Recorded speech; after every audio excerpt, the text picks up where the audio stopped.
కొంతమంది దేవుడి మహిమను తీసుకెళ్ళి క్షయమైపోయిన వస్తువులకు ఇచ్చేస్తుంటారు. ఆ విషయాన్ని కూడా రోమిలు రాసిన పత్రిక 1వ అధ్యాయం 22 నుండి 23 వరకు దేవుడు తన మహిమను శాశ్వతమైన దేవుడును అశాశ్వతమైన వస్తువులకి మనుషులు ఆపాదించారు అని దైవ గ్రంథం చెప్తుంది. కాబట్టి దేవుడు యొక్క శాశ్వతమైన పవిత్రత, ఘనత, మంచితనం, ప్రేమ, ఈ లక్షణాలన్నీ కూడా సంపూర్ణమైన దేవుడిలో మాత్రమే ఉన్నాయి.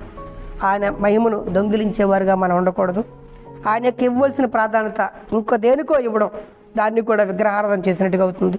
దేవుడి యొక్క గొప్పతనాన్ని మనం అర్థం చేసుకొని ఆయన్ని ఘనపరచాలి, ఆయన మహిమపరచాలి.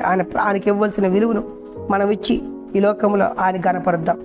కాబట్టి ఆయన ఘనపరచడం అంటే ఏంటి అంటే, ఆయన అధికారం ఏంటో అధికారం తగ్గట్టుగా మర్యాద ఇవ్వడం అంతే.